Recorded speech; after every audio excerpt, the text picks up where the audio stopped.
The German war machine would travel vast distances during the Second World War. Apart from the rail network, trucks, cars, tanks and horses were the main mode of transport for these troops. But one other vehicle, which is seen in many German propaganda films, would play a vital role during the war. Motorcycles would ride across terrain in every campaign Germany fought. Their durability and speed was unrivaled to many other forms of transport. In today's video, we look at the World War II German motorcycle.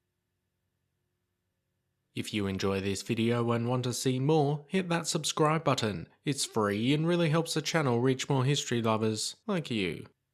Germany would be the largest user of motorcycles during the Second World War. They found a use from the first days of the war right the way through to the last. The invasion of Poland would be their first test, and they didn't disappoint. Mainly employed as the role of a scout vehicle, they would also see use as couriers, support for infantry troops, and assist tanks identifying their targets. Their early successes across Poland, France, and the Low Countries was down to their design. Two of the main brands employed were BMW and Zündapp, although Germany would find its motorcycles supplied by several other manufacturers, including DKW, NSU, Victoria, and prior to the war, Triumph. Together, over 200,000 units were produced and shipped throughout the conflict.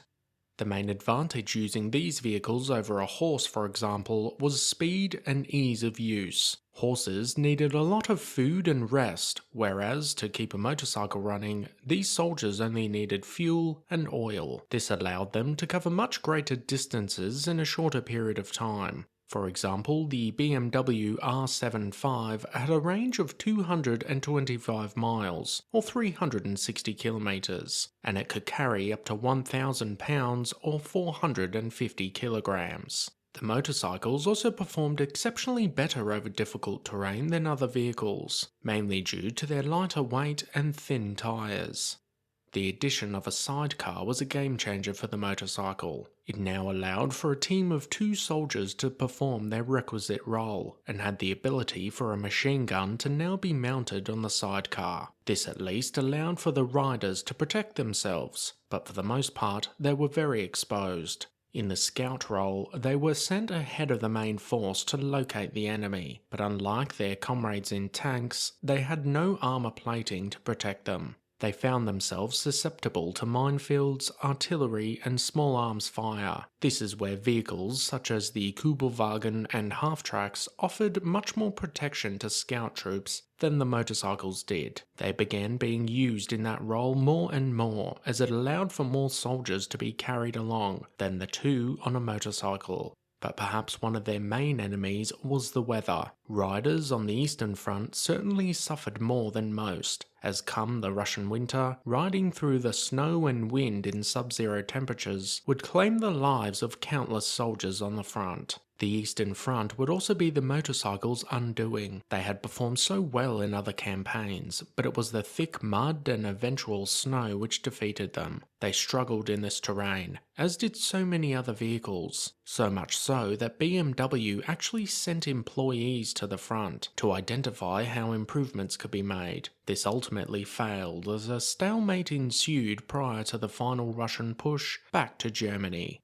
But the motorcycles otherwise fulfilled their duties well. Military police found them as an easy mode of transport, and they were the preferred chauffeur for officer vehicles in and around enemy lines. Having such a small and fast vehicle also allowed them to bring supplies, food and ammunition to remote frontline outposts with relative ease. Also throughout the war, many captured enemy motorcycles would be painted and utilised by the German army. The Soviets would in fact create direct copies of a BMW motorcycle, as they believed they performed so well. This is perhaps a true testament to the impressive German engineering during World War II. Do you think motorcycles were better in the scout role than their car or half-track counterparts? Let us know your thoughts in the comment section down below.